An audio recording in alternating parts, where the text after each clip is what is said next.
Todo comienza en el año 1935 en la Ciudad de México, donde un niño llamado Roberto, acompañado de su familia, pasea por un circo. En ese momento, Roberto sintió una fascinación por el mundo del entretenimiento.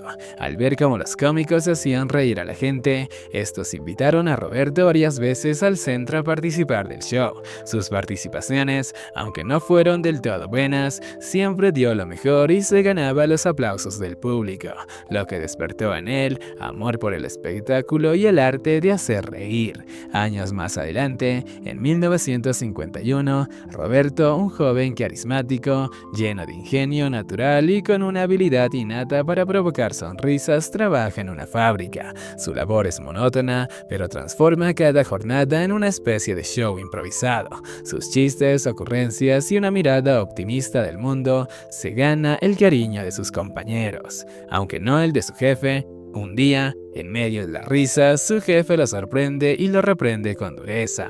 Apenas se aleja, Roberto decide escapar, ayudado por un colega cómplice. La razón, pasar tiempo con sus hermanos y seguir haciendo lo que más ama, divertirse y hacer reír. Mientras pasea por la ciudad, queda hipnotizado frente a una vitrina repleta de televisores. Allí se queda soñando hasta que un anuncio de un periódico llama su atención. Se busca aprendices de escritores y productores.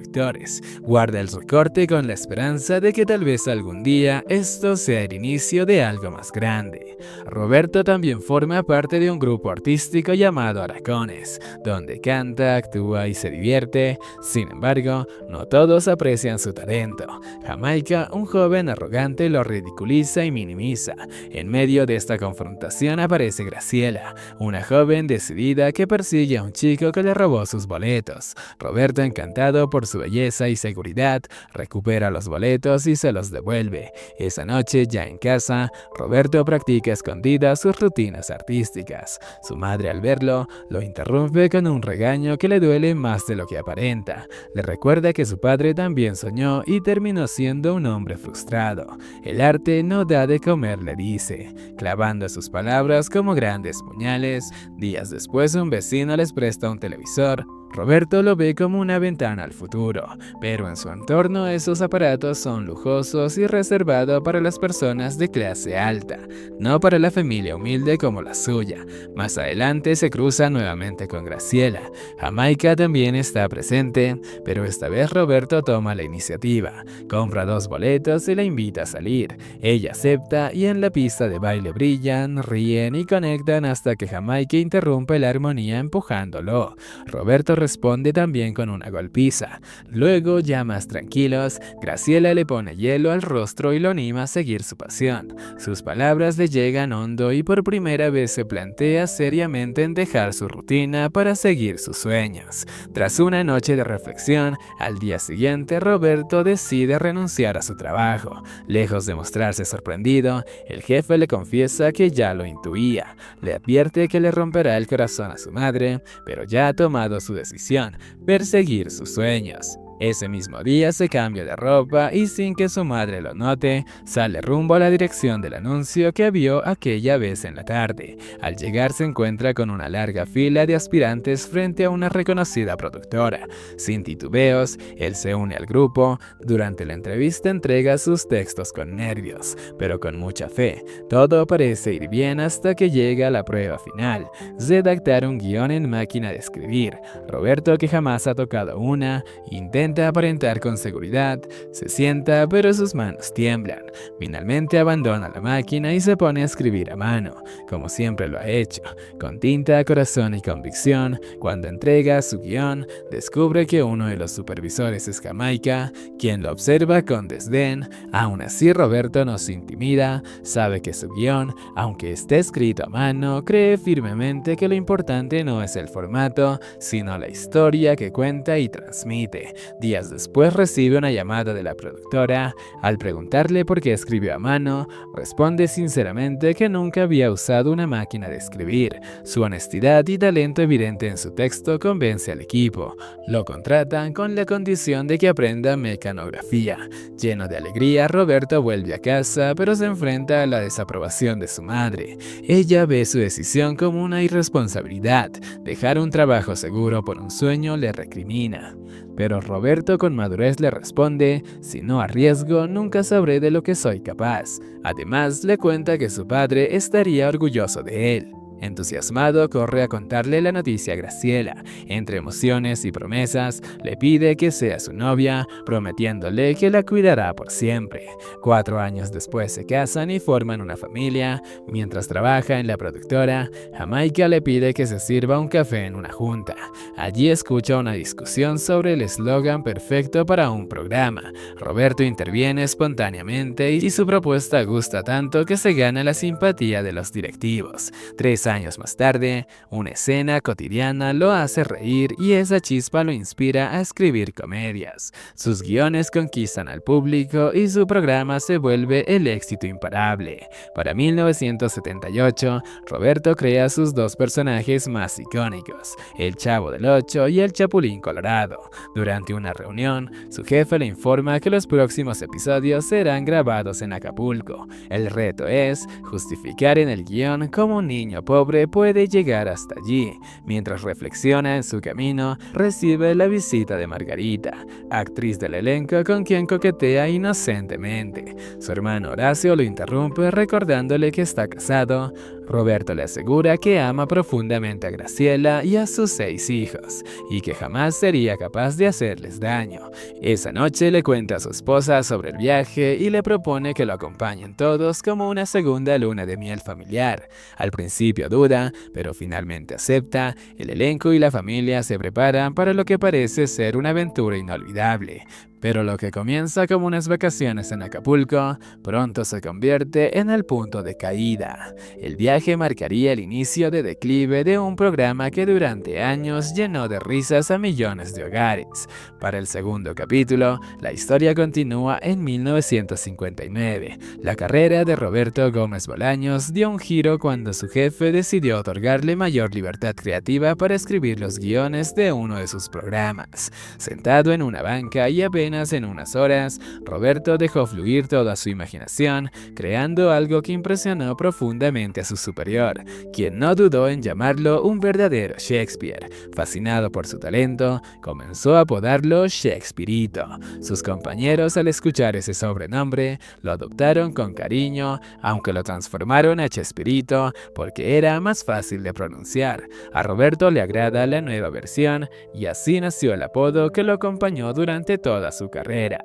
Sin embargo, las cosas no fueron del todo bien. El ambiente laboral comenzó a deteriorarse y Roberto ya no soportaba el trato con sus colegas. Agobiado por la situación, decide renunciar. La noticia cayó como un balde de agua fría para Graciela, su esposa, quien se preocupa de inmediato por cómo pagarían las quimioterapias de su madre. Roberto le explica que no podía seguir soportando las humillaciones y deseaba hacer comedia que lo apasionaba mucho, aquella en la que pudiera dar vida a sus propios personajes. Aunque Graciela no compartía del todo su decisión, terminó apoyándolo. 9 años después, en plena crisis en la Ciudad de México, Roberto idea nuevos proyectos y decide visitar el Canal 8, donde trabaja su viejo amigo Sergio. La secretaría del canal informó que Sergio no estaba, pero podía esperar. Mientras tanto, Roberto observa un programa protagonizado por Rubén Aguirre. Tras varias horas volvió a preguntar por su amigo y en ese momento se cruza con Rubén, quien salía de una oficina con gran entusiasmo. Roberto se presentó y comentó que tenía ideas muy interesantes. Poco después apareció Treviño, jefe de Rubén y Sergio. Sin perder la oportunidad, Roberto se acercó para compartir sus propuestas, pero Treviño se mostró indiferente y evasivo. Rubén, al verlo decidido, le pidió que no se rindiera y le llevó a escalar la pared del estudio para conseguir nuevamente una audiencia con Treviño. Ya frente de él, y con Sergio también presente, Este último intercedió para que su jefe lo escuchara. A regañadientes, Treviño aceptó darle 20 minutos. Roberto presentó sus propuestas con pasión y hasta actuó en el momento, pero Treviño no quedó convencido, aunque Sergio y Rubén sí veían mucho potencial. Como última carta, Roberto le habló del ciudadano, un personaje que podía aportar humor y reflexión en tiempos difíciles. Esta idea finalmente captó el interés de Treviño. Emocionado, Roberto compartió con Graciela que su personaje había sido aceptado. Ella se alegró, aunque su entusiasmo se desvaneció al saber que no recibirá un sueldo digno, algo preocupante para la familia numerosa. Aún así, el personaje comenzó a gustar al público y poco a poco Roberto fue consolidándose como actor. Con optimismo adquirió un automóvil a crédito, convencido de que su carrera iba en ascenso.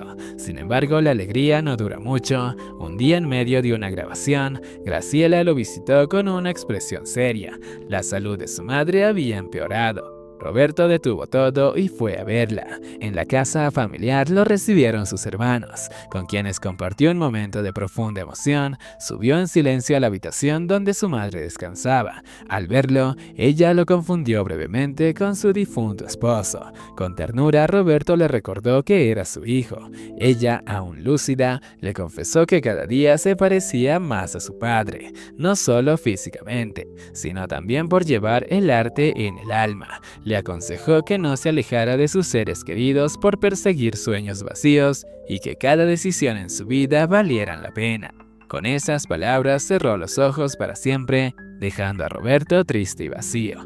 Días después recibió otra mala noticia. Su personaje, el ciudadano, sería retirado por un tiempo indefinido.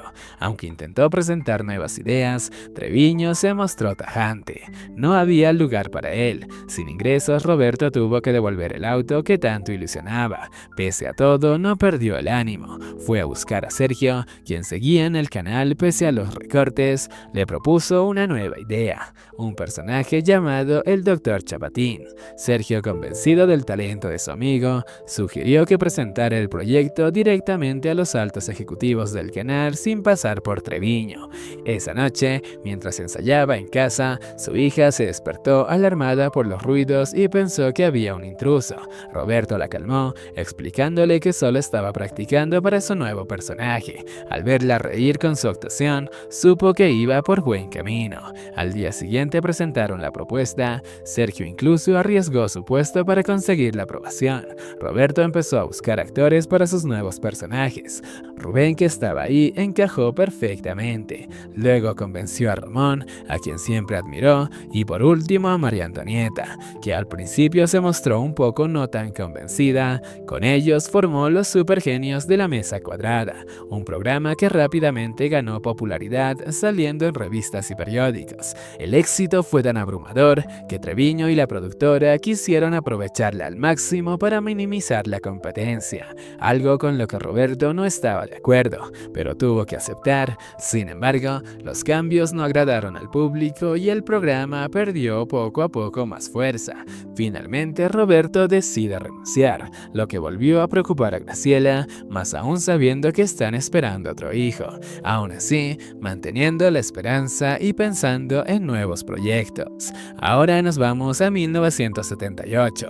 Durante el famoso viaje de la vecindad a Acapulco, los actores fueron recibidos con gran entusiasmo por todo el público. Roberto quedó maravillado con el hotel y se inspiró para crear una de las escenas más icónicas del Chavo del Ocho. Mientras explora el lugar, recibe una nota anónima que lo cita en secreto. Pensó que provenía de Margarita, lo que lo pone nervioso. Mientras tanto, Marcos Barragán ya no se sentía cómodo trabajando con Roberto y trató de convencer a Ramón para unirse a un nuevo proyecto. Pero Ramón lo rechaza, asegurando que Roberto era su amigo y no lo dejaría solo. Por otro lado, Edgar comenta a Rubén que Roberto le había hablado sobre cuidar su salud para seguir interpretando personajes, lo cual le parece extraño, insinuando que Margarita lo estaba influenciando negativamente. Esa noche, Roberto duda sobre si asistiría a la misteriosa cita. Fue su hermano Horacio quien lo animó, creyendo que era Graciela queriendo revivir el romance. Ya en el restaurante, Roberto se encontró encontró con Margarita y molesto le pidió explicaciones. En ese momento apareció el prometido de ella, pero antes de que la situación se tensara más, Roberto descubrió que Graciela lo estaba esperando en otra mesa. Ambos se sorprendieron al ver que habían recibido la misma nota. Entonces aparecieron sus hijos, quienes habían planeado todo para sorprenderlos y unirlos nuevamente. Roberto, al principio confundido, termina muy emocionado. Ahora retrocedemos al año 1969. Roberto llega a casa visiblemente alterado y, sin contener su frustración, lanza sus guiones sobre el escritorio. A poco rato, Graciela se le acerca con una preocupación y le pregunta qué ha ocurrido. Él, aún molesto, le confiesa que ha renunciado a su trabajo, pues ya no se siente cómodo con la dirección que ha tomado los supergenios de la mesa cuadrada. Sorprendida, Graciela le cuestiona cómo pudo dejarlo después de todo lo que ha conseguido. Roberto le explica que ya no quiere seguir haciendo humor a costa de las personas reales, un tipo de comedia que considera superficial y pasajera y que ni siquiera es entendido por sus propios hijos. Graciela le ruega que no renuncie otra vez, al menos no por ese momento.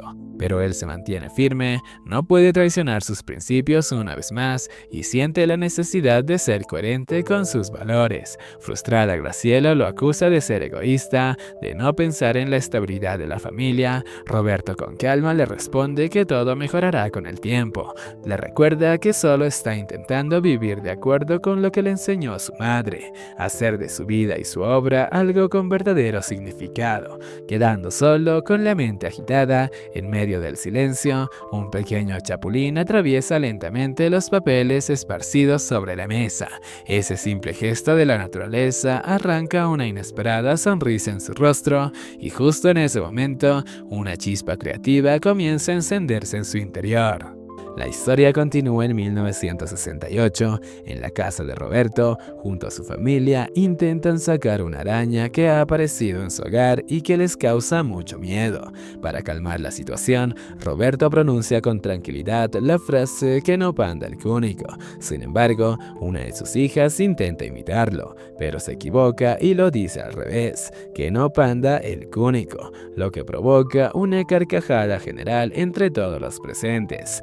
Justo después de atrapar al insecto, un fuerte ruido proveniente del piso inferior sorprende a Roberto, quien, sobresaltado, deja caer al insecto. Al bajar para investigar, descubre que un ladrón intentó meterse a su casa. Aunque el incidente no pasa a mayores, deja claro el papel protector que Roberto desempeña como padre.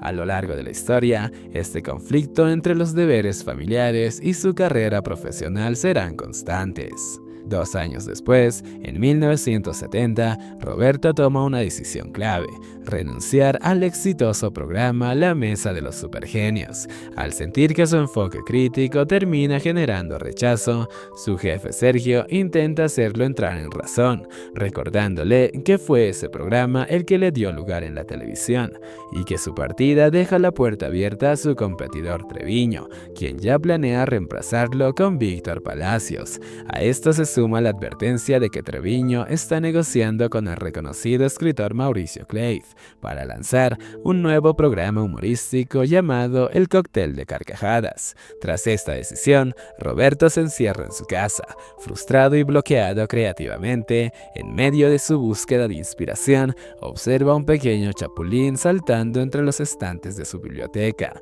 lo cual desencadena una chispa creativa. Surge así la idea de un superhéroe atípico, una parodia: pequeño, temeroso, torpe, pero decidido a hacer el bien.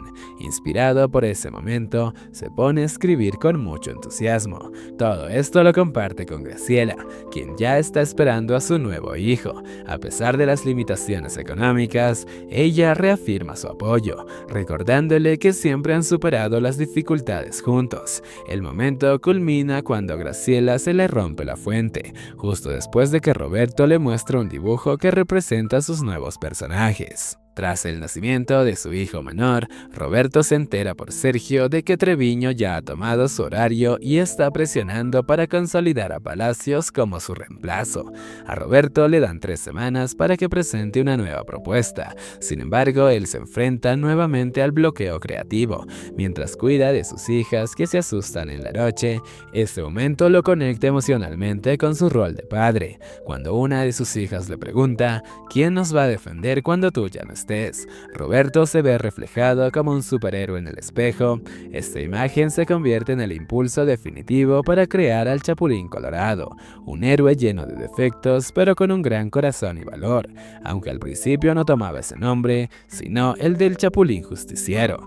El primer inconveniente surge cuando, ya definido el color verde para el traje del Chapulín, se dan cuenta de que no podrán usarlo debido a las limitaciones del efecto croma. Al enterarse, Roberto corre a comunicarle a Graciela, quien justo ya estaba por terminar el traje de ese color. El nombre definitivo del personaje nace gracias a un chiste contado por su hija, quien al intentar decir color rojo dice colorado. Así surge el nombre del Chapulín Colorado. Sergio, que ha seguido de cerca todo este proceso, queda convencido de que tienen entre manos una idea verdaderamente especial. Por su parte, el escudo del personaje se inspira en un dibujo infantil, un corazón que simboliza el espíritu de un héroe protector, valiente y cercano a la gente. El problema es que no cuentan con la aprobación oficial del canal para grabar, entonces deciden hacerlo clandestinamente, a ocultas, usando un set de grabación del noticiero, con la ayuda de Mariano, Antonieta y Rubén y un pequeño equipo técnico. Logran organizarse. Roberto debe rehacer su guión rápidamente, ya que tienen apenas 3 horas y media y solo un escenario. Durante la grabación, Roberto entra en acción enfunando el traje del Chapulín. La escena de su entrada, torpe pero graciosa, resulta un éxito. El equipo celebra el resultado entre risas. No obstante, la alegría es interrumpida por la llegada de Treviño, quien denuncia la grabación irregular. Al día siguiente, Roberto y Sergio son llamados por Vargas, el director del canal. Este los despide tras escuchar la justificación de Roberto, quien le entrega la cinta en demo con la última prueba de su valor. Vargas, sin verla, ordena que la destruyan, pero Roberto, decidido a no rendirse, cambia la cinta en secreto. Vargas, al revisar la grabación sin saber que ha sido engañado, termina viendo el demo de Roberto, y aunque intenta resistirse, termina riéndose con el personaje.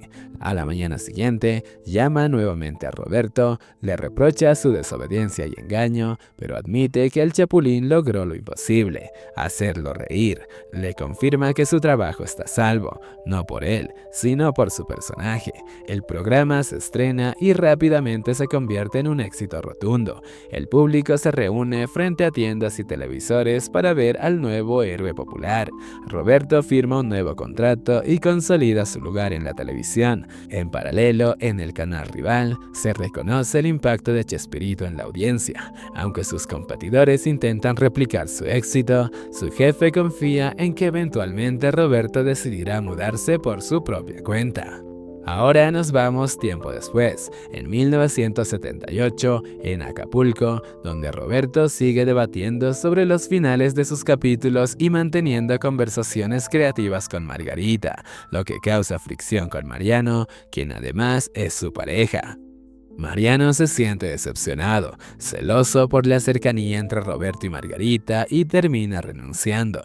Roberto intenta retenerlo, explicándole que siempre buscó resaltar en el trabajo en equipo y nunca tuvo una intención oculta. Finalmente hacen las paces, comprometiéndose a enfocarse solo en el proyecto y no en asuntos personales. La historia continúa en 1936. En una estación de trenes en México, Roberto debe partir para Guadalajara por un año para vivir con su tía, ya que su madre no puede hacerse cargo de la difícil situación que atraviesa la familia. Aunque no quiere irse porque extrañará mucho a su madre, comprende las razones que ella le explicó. Antes de partir, se lleva consigo aquel gozito que recibió en el circo como un recuerdo de tiempos más felices. En 1971, 2021, Rubén le confiesa a Roberto que dará un paso al costado al programa de los chiflados, ya que le han ofrecido una oportunidad que siempre había soñado, además de darle un excelente salario. A Roberto no le agrada la idea, sospecha que puede tratarse de una estrategia de la competencia para desintegrar al dúo de los chiflados. Sin embargo, decide desearle lo mejor y le dice que si algún día quiere volver, siempre tendrá las puertas abiertas para él. En ese mismo momento, Sergio interrumpe la conversación para comunicarle que él también se irá junto con Rubén. Tras esta noticia, Vargas y Treviño presionan a Roberto para que busque un reemplazo para Rubén. Roberto se niega rotundamente, argumentando que ese personaje fue creado pensando especialmente en Rubén y que nadie podrá ocupar su puesto. Después de la salida de Rubén y al saber que el programa de los chiflados ya no se podrá hacer, Roberto comienza a reflexionar sobre nuevas ideas. Un día sale de paseo al parque con sus hijos. Aprovecha el tiempo llevando una libreta para anotar ideas. Mientras observa cómo juegan los niños, sus hijos corren de un lado al otro y uno de ellos se esconde detrás de un barril. Más tarde su hija le pide unos globos y al acercarse para comprárselos, se fija en el vendedor, un hombre malhumorado y cansado. De inmediato Roberto imagina a Ramón en ese papel y esa escena se convierte en la chispa de inspiración para su nuevo proyecto. Ya en su escritorio, mientras busca ideas entre sus apuntes, encuentra el gorrito que se le fue obsequiado aquel día en su infancia en el circo. En ese instante, entra Graciela para informarle que su hija sigue con fiebre y al mismo tiempo le deja una torta de jamón. Ese simple gesto despierta en Roberto un gran recuerdo. Cuando él estaba enfermo de niño, anhelaba una torta de jamón. Esa conexión emocional le da forma a una brillante idea. Al día siguiente se la comparte a Ramón, quien se pregunta de dónde sacará a niños para esos papeles. Roberto le responde que no hay problema, pues él mismo los iba a interpretar. Durante una prueba de actuación, sabe que algo le falta. En ese momento recuerda su etapa con su tía, y especialmente un día en el que fue testigo de cómo un padre regañaba a su hija con tal dureza que la hizo llorar. Entonces Roberto entiende que el escenario que necesita no es otro más que una vecindad. Le presenta la idea a Vargas y Treviño, pero ambos se muestran escépticos, convencidos de que será un programa solo para niños. Roberto insiste en que no es como ellos creen. Ante la dudosa aceptación del proyecto, Roberto no se rinde y comienza a buscar una solución por su cuenta. Esa noche en su casa, en una cena, le explica a detalle al escenógrafo Julio cómo quiere que sea la vecindad para su nuevo programa. Al día siguiente comienzan con el armado del escenario, cuando de pronto aparece Vargas y Treviño. Ambos lo enfrentan con una advertencia. Si ese proyecto no funciona, Roberto deberá despedirse del Canal 8. Sin embargo, él responde que está convencido de que su nueva idea será algo especial para el canal. En ese preciso instante, se le ocurre el nombre perfecto para el niño protagonista, el Chavo del 8.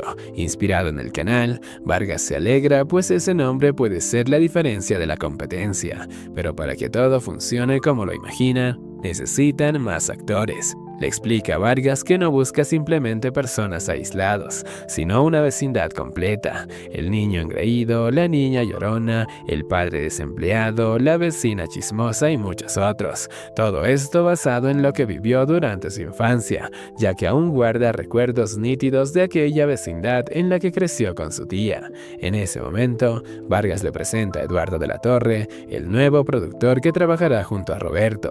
Vargas le indica a Eduardo que observe cuidadosamente todo lo que Roberto necesite y que comiencen a pensar en buenos actores para competir con los otros canales. No obstante, Roberto es claro, no buscan actores famosos ni de gran preparación técnica, sino personas que tengan la chispa genuina de una verdadera vecindad.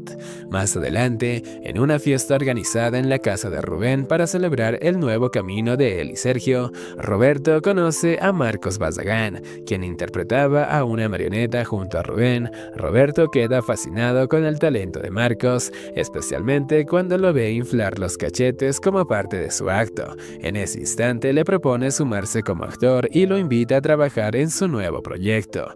Ya en casa, mientras mira la televisión, Roberto ve un comercial protagonizado por Edgar Vivar, percibe de inmediato su potencial y decide ofrecerle también un papel en el programa. Pero aún faltan personajes clave. Una tarde, Roberto visita el set donde Margarita trabajaba en un comercial. Impresionado por su naturalidad, le propone formar parte del proyecto.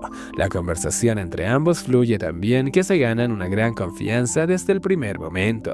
Su elenco, compuesto por actores desconocidos o poco reconocidos, no convence ni a Vargas ni a Treviño.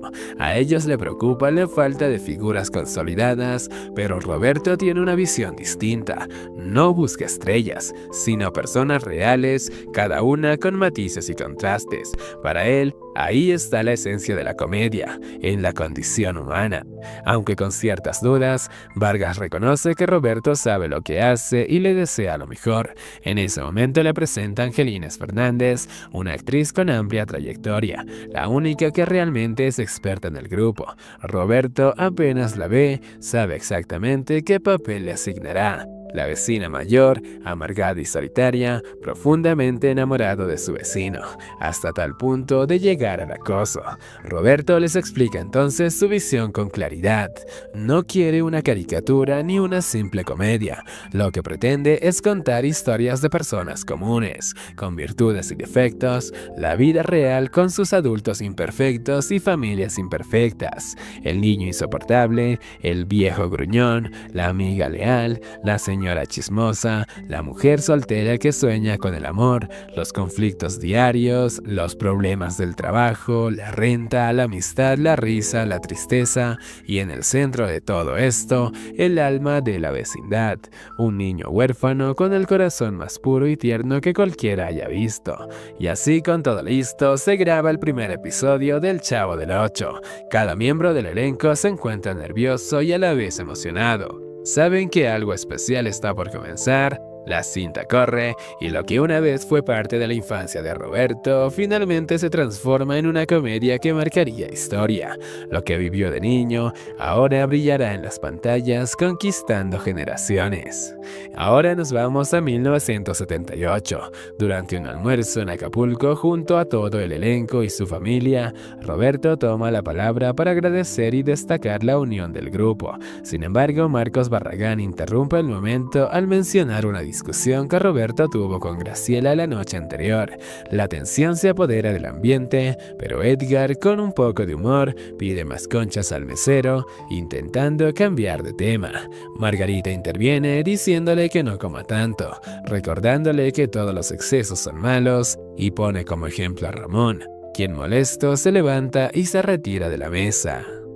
La historia continúa en 1972 en los estudios del Canal 8 durante la grabación de uno de los capítulos más recordados del Chavo del Ocho, La Regadera. El éxito arrollador del programa en ese canal comienza a inquietar a cadenas rivales, que no comprenden cómo la audiencia del Canal 8 ha crecido de manera tan impresionante. Ante esto, Ernesto Figueras, gerente de uno de los canales competidores, el Canal Alfa, le ordena a su colaborador, Luis de Llano, que haga lo necesario para llevar a Chespirito a su emisora, sin importar el costo. Días después, Ernesto pregunta por Luis, pero Jamaica, su asistente, le informa que su colaborador renunció para incorporarse al Canal 8, su principal competencia. Ernesto no puede tolerar lo que considera una traición, interpretándolo como un acto de guerra sucia. Mientras tanto, en el Canal 8, Roberto se encuentra grabando una escena del Chapulín Colorado. Aunque experimenta algunas dificultades con el croma,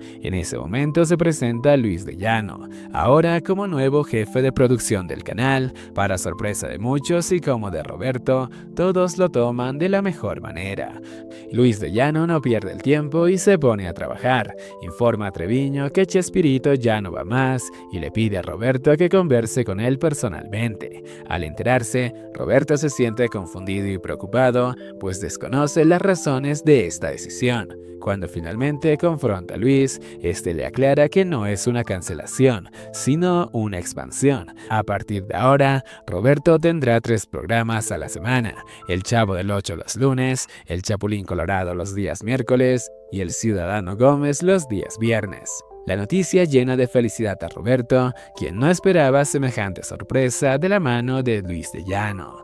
Esa noche, entusiasmado, le comparte la buena noticia a Graciela. Sin embargo, el momento es interrumpido por una misteriosa invitación anónima que Roberto no puede ignorar. Cuando llega al lugar acordado, descubre que el autor de la invitación es Jamaica, quien intenta persuadirlo de que abandone el Canal 8 para unirse al Canal Alfa. Le asegura que su jefe, Figueras, no aceptará un no como respuesta. Roberto rechaza la oferta de inmediato, afirmando que está comprometido con su equipo actual y con el Canal 8, pero Jamaica insiste. Oportunidades como esta, le dice, solo se presentan una vez en la vida. Después de meditarlo durante la noche, Roberto decide al día siguiente presentarse al Canal Alfa para escuchar la propuesta directamente de Figueras. Este le ofrece un salario 3 veces mayor al que recibe en el Canal 8, total libertad de creatividad y el reconocimiento que, según él, Roberto merece por su arduo trabajo. La única condición es que debe tomar la decisión ese mismo día. Tras salir de la oficina, Roberto conversa con Rubén sobre la oferta, el dinero prometido y la forma en la que Figueras dirige el canal. Aunque el aspecto económico no es lo que más le interesa, Rubén lo anima diciéndole que, si acepta, podrán volver a trabajar juntos. Después de pensarlo mucho, Roberto decide aceptar la propuesta de Figueras para trasladarse al Canal Alfa, pero impone 2 condiciones. La primera, que esperen a que finalice su contrato con Canal 8, y la segunda, que se contrate a todo el elenco. Figueras acepta entusiasmado, ya que la propuesta le favorece mucho. Tendría la combi completa. Mientras tanto, en el Canal 8, Luis de Llano busca reforzar la programación y propone incorporar talentos provenientes del propio Canal Alfa, convencido de que pueden aportar grandes cosas. Al enterarse de que el Canal 8 está fichando personal de su canal, Figueras estalla y le ordena a Jamaica que presione a Roberto para que abandone el Canal 8 de inmediato. Sin embargo, Roberto se niega rotundamente, ya que no es parte de lo pactado. Al día siguiente, Roberto se reúne con su elenco para contarles que había aceptado la oferta del Canal Alfa, pero que todo ha cambiado porque no respetaron sus condiciones iniciales. Justo en ese momento aparece Luis de Llano para hablar sobre la renovación de su contrato. Con esto puesto en mesa, le informa a Jamaica que deberán esperar 60 semanas más, lo cual asegura la permanencia de Roberto en el Canal 8 por un largo tiempo. Los días pasan y ocurre una tragedia.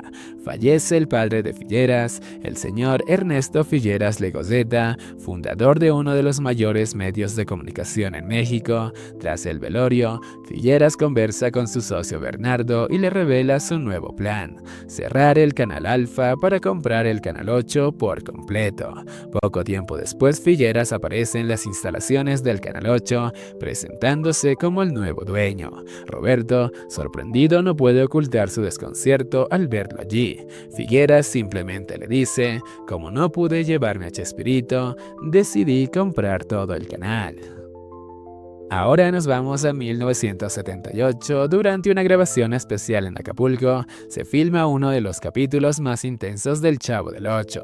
La escena, sin embargo, es interrumpida por ruidos provenientes del exterior, algo que irrita a Roberto Gómez Bolaños, pues está acostumbrado a grabar en la tranquilidad del faro que simula la vecindad.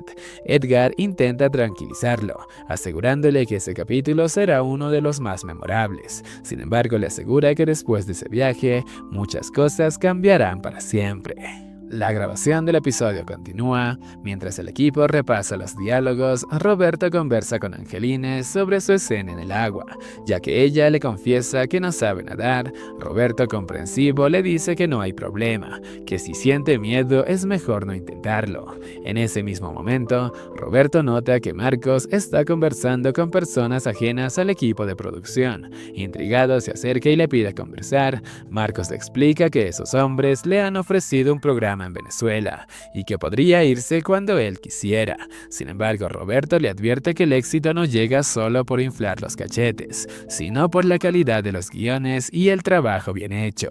Más adelante, Marcos insiste con el proyecto venezolano y trata de convencer a sus nuevos socios. Sin embargo, ellos se niegan, argumentando que no es el momento adecuado y que no quieren causar conflictos con el señor Roberto Gómez Bolaños. Por otro lado, Ramón, Edgar y María comentan cómo Roberto y Margarita parecen acercarse cada vez más. Sin embargo, Graciela escucha toda la conversación porque el micrófono seguía encendido. Más adelante, confronta a Roberto y le pregunta directamente si siente algo especial por Margarita. Roberto le responde que sí, pero que su aprecio es puramente profesional y artístico.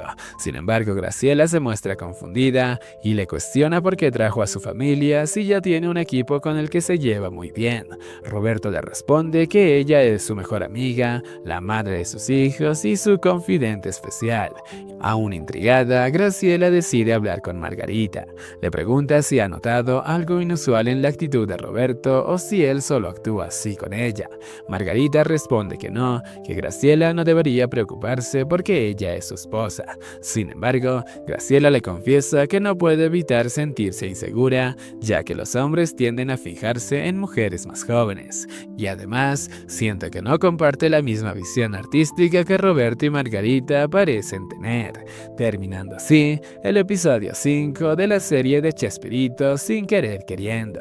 Si te gustó el video, no olvides dejarme tu like y tu comentario, activar la campanita de notificaciones para que YouTube te notifique cada vez que subo un video nuevo y nos vemos en un siguiente resumen.